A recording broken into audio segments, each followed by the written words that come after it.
The city that competed for height. Nobody could stand. 1.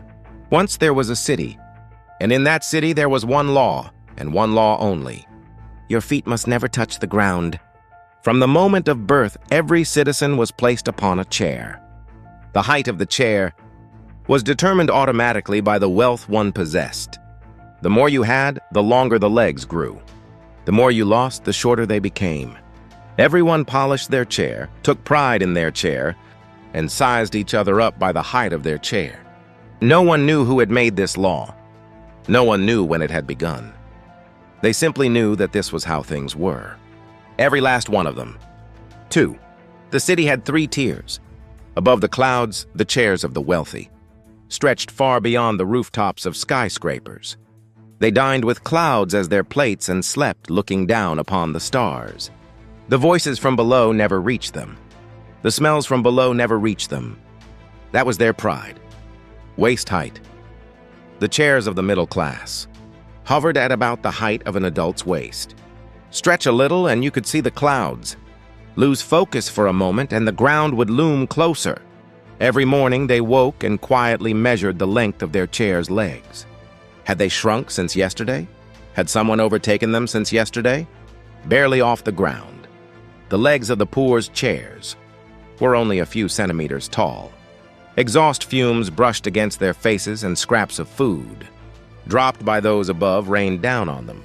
Still, they were not permitted to step off their chairs. Because in this city, touching the ground with your feet was considered more shameful than death. 3. One year something changed. The price of bread doubled. The following month, rent tripled. The week after that, the water bill quadrupled.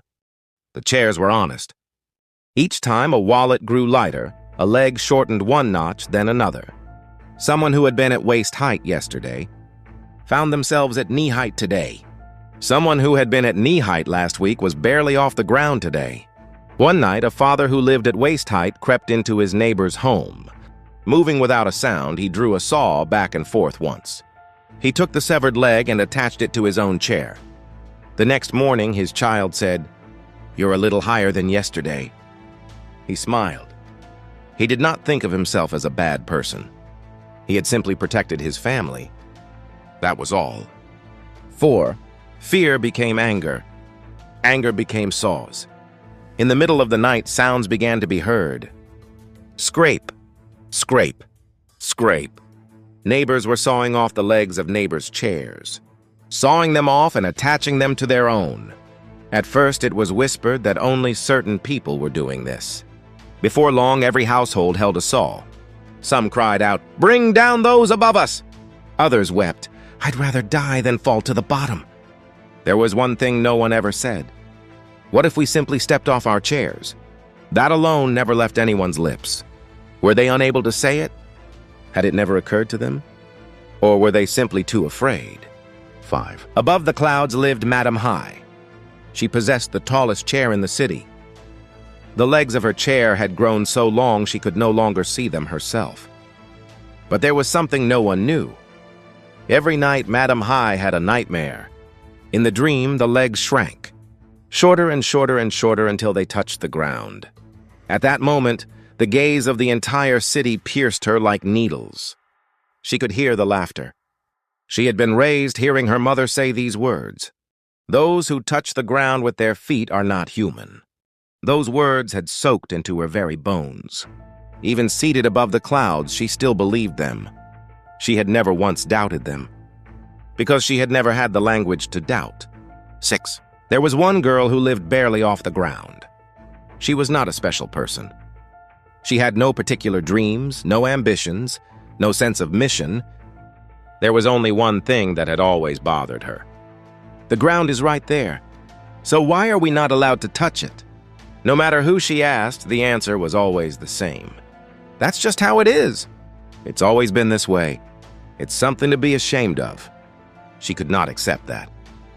But she never said so out loud. One night, after everyone had gone to sleep, she quietly stretched out her foot. The tips of her toes touched the soil. It was cold. It was firm. And it was real. She told no one about that feeling. She simply stretched her foot out again the following night. 7. Someone saw the girl touching the ground with her feet. "She touched the ground!" That voice spread across the entire city. The war began that night. It was no longer just saws, axes, chainsaws, fire. Those above kicked those below down. Those below cut the legs of those above.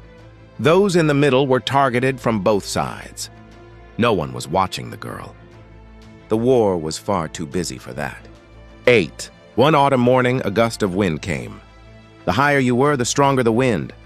The middle-class chairs only swayed a little. The chairs barely off the ground hardly moved at all. But the chairs above the clouds, Madam High screamed. Her butler reached out his hand. But the legs were too long. No one could reach her. Slowly, yet inevitably, it began to tilt. Those above the clouds fell from the sky all at once. In the instant before she struck the ground, Madam High saw the ground up close for the first time. It looked soft, she thought. The city fell silent. 9. The girl was standing on the ground. Even in the wind, she did not sway. When she turned around, the wreckage of broken legs was scattered across the city. Saws lay rusting where they had fallen. The survivors looked at her. One person tried to step off their chair.